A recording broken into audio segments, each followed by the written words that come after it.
नमस्ते। आज हम अहमदाबाद में जो एयर इंडिया का विमान हादसा हुआ, AI 171 बोइंग 787, उससे जुड़े जो शुरुआती तथ्य हैं और जो सवाल उठ रहे हैं, उन पर थोड़ी गहराई से बात करेंगे। हमारे पास देखिए कई स्रोत हैं। प्रारंभिक जांच रिपोर्ट के कुछ हिस्से हैं, न्यूज़ एनालिसिस है, एक्सपर्ट्स की टिप्पणियां भी हैं। तो हमारा मकसद है कि इन स्रोतों से जो भी जानकारी मिल रही है उसे ठीक से समझें। मतलब शुरुआती जांच क्या कह रही है, कौन से मुश्किल सवाल उठ रहे हैं और इस दुखद घटना के मायने क्या हो सकते हैं आगे के लिए। बिल्कुल। और ये ध्यान रखना बहुत ज़रूरी है कि ये सब मतलब शुरुआती जानकारी है। जांच तो अभी चल ही रही है।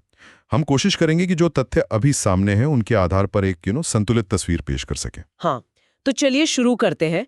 AAIB यानी एयरक्राफ्ट एक्सीडेंट इन्वेस्टिगेशन ब्यूरो की जो प्रारंभिक रिपोर्ट आई है, उसमें सबसे चौंकाने वाली बात क्या निकली है? देखिए, सबसे सनसनीखेज हिस्सा तो वो है जो कॉकपिट वॉइस रिकॉर्डर यानी CVR से सामने आया है। टेक ऑफ के कुछ ही सेकंड बाद की बात है। रिकॉर्डिंग में एक पायलट दूसरे से पूछता है, तुमने कट ऑफ क्यों किया? और जवाब आता है, मैंने नहीं किया। ओहो! और रिपोर्ट के मुताबिक ठीक इसी वक्त विमान के दोनों इंजनों के जो फ्यूल कंट्रोल स्विच हैं वो अचानक रन मोड से कट ऑफ मोड में चले गए। मतलब इंजन बंद हो गए। जी, इंजन बंद हो गए। ये बातचीत तो सुनने में ऐसा लगता है कि शायद पायलटों ने जानबूझकर ऐसा नहीं किया। हाँ तो फिर रिपोर्ट आते इतना विवाद क्यों शुरू हो गया? हाँ, इसमें कई बातें हैं। एक तो कुछ पश्चिमी मीडिया आउटलेट्स ने मतलब फौरन ही पायलटों पर उंगली उठानी शुरू कर दी। बिना पूरी जांच के। बिल्कुल। जिसका जो पायलट्स एसोसिएशन है यहाँ, उन्होंने काफी विरोध किया। कहा कि भाई अभी जांच पूरी होने दीजिए। फिर रिपोर्ट जारी करने के तरीके पर भी सवाल उठे, जैसे आधी रात को रिलीज करना। फिर ये बात कि उस पर सिग्नेचर नहीं थे कथित तौर पर। अच्छा। और ये भी कि वॉल स्ट्रीट जर्नल जैसे अखबार में वो आधिकारिक घोषणा से पहले ही लीक हो गई। ये सब बातें थोड़ी अजीब हैं। हाँ, ये तो प्रक्रिया पे सवाल उठाता है। जी।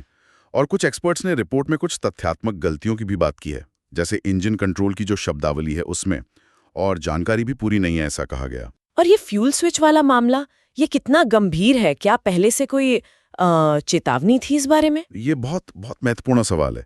देखिए, सूत्रों की माने तो हादसे से सिर्फ 4 हफ्ते पहले, सिर्फ 4 हफ्ते? हाँ, 15 मई 2025 को ब्रिटेन की जो सिविल एविएशन अथॉरिटी है CAA, उन्होंने बोइंग 787 समेत कई मॉडल्स में इन्हीं फ्यूल कंट्रोल स्विच की एक खामी को लेकर सेफ्टी नोटिस जारी किया था। ओह! और ये नोटिस अमेरिका की FAA के एक एयरवर्दीनेस डायरेक्टिव यानी AD पर आधारित था, और उसमें कहा गया था कि इन स्विच की रोजाना जांच की जाए। रोजाना जांच? जी।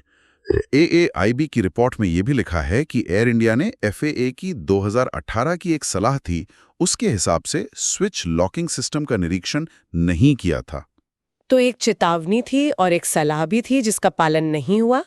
लेकिन एयर इंडिया कह रही है कि वो 2018 वाली सलाह अनिवार्य नहीं थी, इसलिए नहीं किया। सुरक्षा के लिहाज से ये तर्क कितना वजन रखता है? देखिए, यहीं पर वो स्विस चीज मॉडल वाली बात आ जाती है जिसका जिक्र होता है एविएशन सेफ्टी में। हाँ हाँ, सुना है इसके बारे में। मतलब सुरक्षा की कई परतें होती हैं, हर परत में कुछ कमजोरियां या छेद हो सकते हैं, जैसे स्विस चीज में होते हैं। जब कभी संयोग से सारे छेद एक लाइन में आ जाते हैं तो हादसा हो जाता है। अच्छा। तो यहाँ पर देखिए, एक संभावित तकनीकी खराबी है स्विच में। फिर पायलट की भूमिका क्या थी वो अभी साफ नहीं है। फिर ये CAA FAA की चेतावनियां थीं, और वो 2018 वाली सलाह पर अमल ना होना, ये सब मिलकर ऐसा लगता है जैसे चीज की परतों के छेद एक सीध में आ गए हों। ये तो सिर्फ एक घटना नहीं लगती, फिर ये तो पूरी व्यवस्था पर, सिस्टम पर सवाल उठाती है। बिल्कुल। भारत का एविएशन सेक्टर बहुत तेजी से बढ़ रहा है, हम सब देख रहे हैं। लेकिन जो नियामक संस्थाएं हैं जैसे DGCA, उनकी क्षमता पर पहले भी चिंताएं जताई गई हैं। स्टाफ की कमी की खबरें आती रहती हैं। एक संसदीय समिति में तो कहा था कि DGCA में करीब 53%, AAI में 17% और BCS में 35% पद खाली हैं। इतने ज्यादा? जी। तो ऐसी स्थिति में प्रभावी निगरानी कैसे होगी, ये एक बड़ा सवाल है जो इस हादसे के संदर्भ में और ज्यादा अहम हो जाता है। तो अब आगे क्या? जांच कैसे आगे बढ़ रही है? क्या उम्मीद करें? देखिए, अच्छी बात यह है कि हादसे के तुरंत बाद विमान का ब्लैक बॉक्स मिल गया था। हाँ, वो नारंगी रंग का होता है ना? जी बिल्कुल। नाम ब्लैक बॉक्स के पर होता वो चमकीले नारंगी रंग का है, ताकि मलबे में आसानी से दिख जाए। इसमें CVR यानी पायलटों की बातचीत और FTR यानी फ्लाइट का सारा तकनीकी डेटा, जैसे स्पीड, ऊंचाई, इंजन की परफॉर्मेंस, सब रिकॉर्ड होता है। तो इसके एनालिसिस से ही पता चलेगा कि उन चंद सेकंड्स में असल में हुआ क्या था।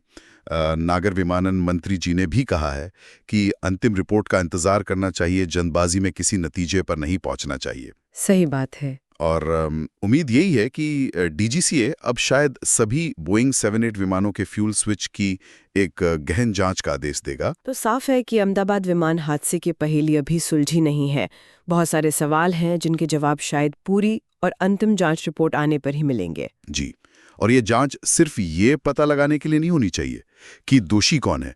इसका असली मकसद ये होना चाहिए कि हम इससे सबक सीखें, ताकि भविष्य में ऐसी दुखद घटनाएं ना हों। इसमें विमान बनाने वाली कंपनी, एयरलाइन, रेगुलेटर, सबकी जिम्मेदारी तय होनी चाहिए। बिल्कुल। जाते जाते श्रोताओं के लिए एक सवाल छोड़ जाते हैं सोचने के लिए। जब एविएशन इंडस्ट्री इतनी तेजी से बढ़ रही है, तो सिर्फ तकनीकी सुरक्षा के इंतजाम काफी हैं, या फिर यात्रियों का भरोसा बनाए रखने के लिए पूरी व्यवस्था में पारदर्शिता और जवाबदेही को कैसे और मजबूत किया जा सकता है, इस पर सोचने की जरूरत है।